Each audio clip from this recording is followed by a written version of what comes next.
Howdy folks. Alright, you've made it to step 4 in the simple summary reloading process. We've tumbled our brass, it's all clean. It's already been decapped, fully resized, and now before we prime it, we're going to measure it, the case length.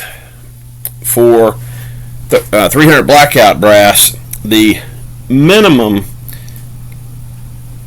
case trim length is 1.358 inches and the maximum case length is 1.368 inches. And so you want to put it in your calipers and make sure that it's within spec. It can be a little bit short and it's not going to hurt anything, but if it's longer than 1.368, it can bind up in your chamber and cause overpressure problems. So you do want to check to make sure that your brass isn't too long. It doesn't take that long. I just did 5 and they were all easily within spec. So I'm going to move forward. Next step in the process, I'm going to use this Lyman case prep tool to chamfer the inside of each of the case mouths and deburr the outside.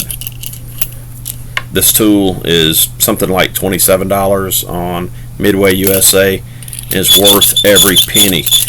When you're loading 300 blackout brass, a lot of it might be from demilled military brass because the 300 blackout case was designed from the 223 case. You just cut off a 223 case or 5.56 by 45 case at the shoulder and run it in a die and you have 300 blackout brass. And I have a whole video dedicated to converting brass from 5.56 to 300 blackout. And when I went through this brass that I picked up at the range, that's 100 pieces that are head stamped 300 blackout, and I had 20 more.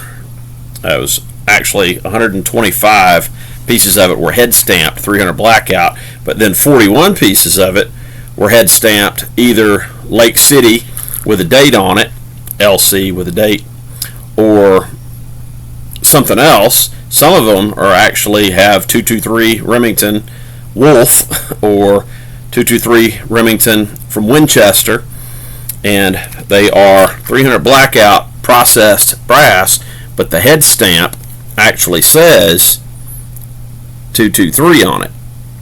So I'm still gonna load those, but I'm gonna keep those separate for only my own personal use because I don't want somebody who is uninitiated, who doesn't understand the process to get 300 blackout brass and accidentally throw one of those 300 blackouts into a 223 thinking that, well, that's what the head stamp says, so it must be 223, and block their barrel or blow up their chamber. So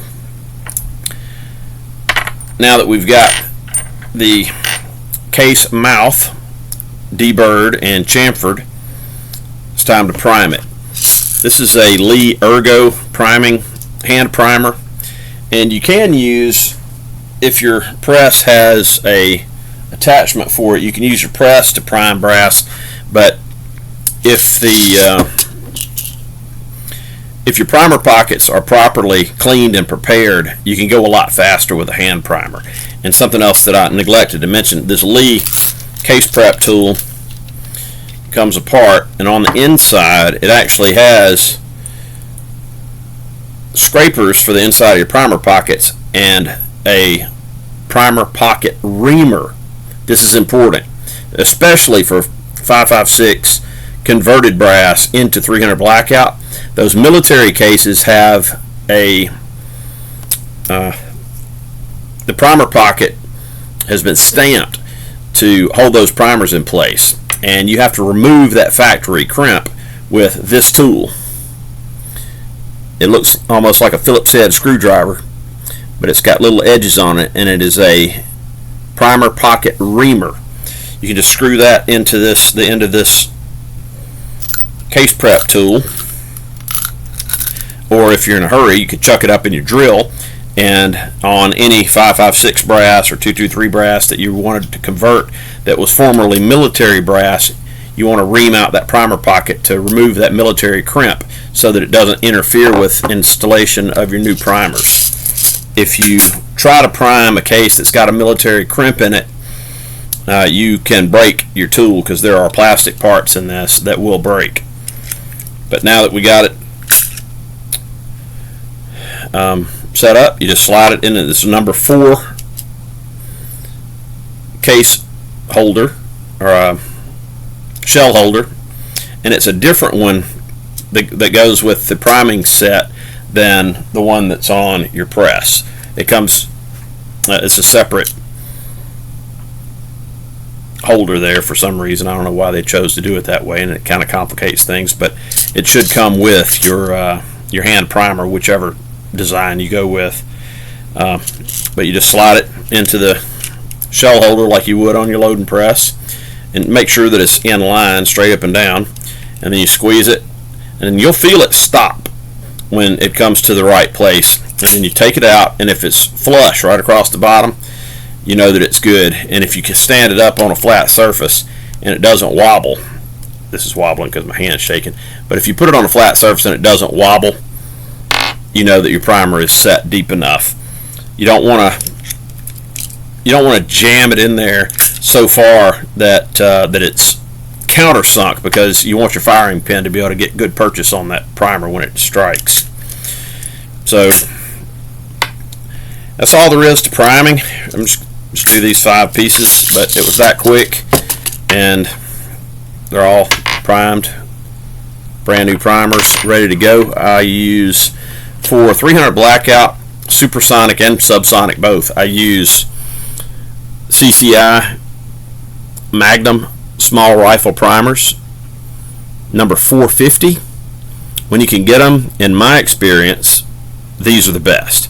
I haven't tried every primer, but these always work, and I really like them. So I think that's it. Quick recap. Make sure your primer pockets are clear and clean. Make sure that they don't have a factory crimp on them, and if they do, you can remove it using your Lyman case prep tool. With there's 2 sizes of primer pocket reamers in there. There's a large and there's a small. With 223, it's always going to be the small reamer, and you spin it in there a couple of times, and that'll remove that factory crimp, and they're ready for priming. You want to take this end, put it in there to chamfer the inside so that the bullet will go in there, and then use this to deburr the outside edge. And check your overall length, make sure it's within spec. I mentioned that before, and that's how you prime. Next step will be charging, putting in powder.